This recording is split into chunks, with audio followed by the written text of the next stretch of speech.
Bonjour à tous, ravi de vous retrouver pour ce nouveau numéro des Goûts et des couleurs d'Alain pour le marché des vins, votre caviste à Sens et sur internet. Alors aujourd'hui, on va partir sur un Côte-du-Rhône, voilà, avec le talentueux vigneron Mathieu Barré sur la cuvée No Man's Land. Hein, donc on est sur le domaine du Coulé. Alors là, on est sur la vallée du Rhône, comme je le disais, mais sur la vallée du Rhône septentrionale, c'est-à-dire la partie nord de la vallée du Rhône.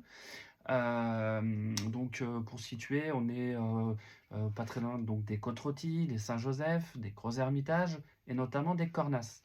Mathieu Barré, donc lui, est implanté, le gros de son vignoble est plutôt implanté côté Cornasse. Et là, sur cette cuvée No Wines Land, on est plutôt sur les hauteurs de Saint-Joseph. On va parler rapidement du vigneron et de sa philosophie. Donc Mathieu Barré, est un jeune vigneron, c'est quelqu'un qui a créé son domaine en 98. Au départ, quand il a racheté le domaine, les vins partaient aux caves de Tain-l'Hermitage, qui est la grande maison de négoce du coin, avec Chapoutier notamment. Et c'est bon, une cave qui est connue, qui travaille plutôt bien, hein, c'est une belle maison de négoce. Sauf que lui, donc, il a eu rapidement dans l'optique de produire ses propres vins avec une philosophie particulière. Donc il s'est mis à travailler en biodynamie. Il a converti ses vignes à partir de 2002 en biodynamie. L'idée pour lui étant de faire en fait le vin, de faire en sorte que la vigne soit traitée le plus naturellement possible, avec dans l'idée qu'un grand vin se fait à 80% à la vigne et pas par des intrants qu'on rajoute après ou des artifices de vinification. Non, lui, dans son état d'esprit, c'est vraiment le travail à la vigne qu'il privilégie. Ce qu'il souhaite faire dans sa démarche, c'est faire des vins authentiques, des vins qui reflètent leur terroir, et des vins surtout qui sont bien équilibrés, des vins frais, des vins digestes, avec des aromatiques par contre précis. Hein, on n'est pas dans le côté vin nature, on laisse vraiment tout faire et on peut se retrouver avec parfois des déviances un peu euh, comment dire, des côtés un petit peu fermiers, un peu animal, ou des notes un peu brettées, ce type de choses, des notes de volatile. Non, chez lui, l'idée, c'est vraiment de laisser le vin se faire par lui-même, mais d'obtenir quand même des vins qui sont vraiment droits, qui sont vraiment sérieux, j'ai envie de dire, et superbement buvables. Donc voilà, dans la démarche, c'est pour ça il utilise aussi dans sa philosophie très peu de fûts de chêne. Il s'oriente plutôt vers des élevages, notamment en cuve ovoïde, en cuve ciment et en cuve terre cuite. Là, c'est le cas d'ailleurs sur cette cuvée. Donc voilà, donc vallée du Rhône septentrionale, vous le savez certainement, on a un cépage qui est prédominant, c'est la Syrah, qui se plaît vraiment à merveille sur ce type de terroir, avec ce type de climat, qui donne des vins qui sont quand même différents des Syrahs justement de la vallée du Rhône sud. On est sur des vins qui ont souvent des équilibres un peu plus en fraîcheur. On va le voir tout de suite d'ailleurs, on va passer à la dégustation. Donc on est là sur une Syrah, comme je le disais, en vallée du Rhône, sur des sols argilo-calcaires. Alors, au nez, magnifique. Au nez, voilà, tout de suite, ça explose, ça saute du verre. On est vraiment sur des côtés, un petit côté mûr, cassis, euh, les petites baies noires, côté un peu acidulé. On a une note poivrée aussi qui sort du verre, qui amène de la fraîcheur, qui est superbe. Et là, quand je disais qu'il essaye de faire des vins qui sont vraiment représentatifs de leur terroir, on a une note minérale, une note, comment dire, une note un peu de graphite. Vous savez, un peu ce côté un peu mine de crayon. Et ça, c'est vraiment représentatif de la Syrah sur ce type de terroir en vallée du Rhône Nord. Voilà, on va goûter.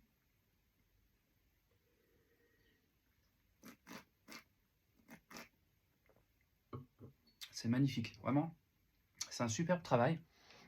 On a cette attaque qui est franche, avec beaucoup de fraîcheur, mais tout de suite, on a un côté enveloppant. Voilà, on a du volume en bouche. On a affaire là à un vin vraiment sérieux, superbement construit. On a non pas un moelleux dans le sens sucré.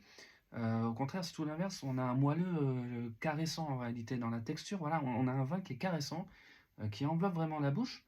Et ce qui est très intéressant, c'est que par contre, on retrouve cette note un peu ferreuse, un peu minérale, qui vient tendre la fin de bouche, donner beaucoup de longueur et du coup apporter beaucoup de fraîcheur à la bouche, à la fin de bouche. Donc ça, c'est vraiment superbe parce que ça donne des vins qui sont à la fois sérieux, complexe et en même temps ultra digeste, ultra facile à boire.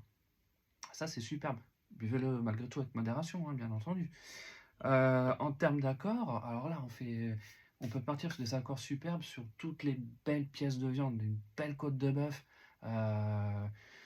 des cuissons saignantes, une belle entrecôte un peu persillée, une entrecôte maturée, pourquoi pas. On peut partir aussi sur un beau magret de canard, ah, ça fonctionnera à merveille. On peut partir sur du pigeon aussi, avec des petits jus corsés, alors là, ça sera magnifique. On peut partir aussi sur ce type de syrah, toutes les préparations à base d'olives, à base de tapenade aussi, ça fonctionne super bien. Ça peut être un joli plat de tagliatelle aussi, avec un peu de tapenade, d'huile d'olive, quelques pignons de pain. Ça, c'est magnifique. Une belle tartine bien faite, euh, d'une simple tapenade maison aussi, ça peut fonctionner très bien. Voilà, c'est vraiment un superbe travail.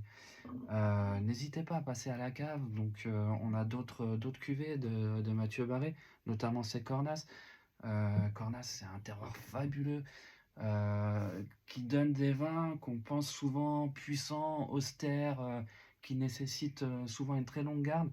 Avec la philosophie de Mathieu Barré, il arrive, lui, à faire des vins à la fois ultra complexes et à la fois avec de la fraîcheur, de la tension et des vins qui sont quand même malgré tout accessibles dans leur jeunesse, qui vieillissent très bien, hein. Là, attention, sur les terroirs comme Cornas, vous pouvez garder vos vins 20 ans sans problème.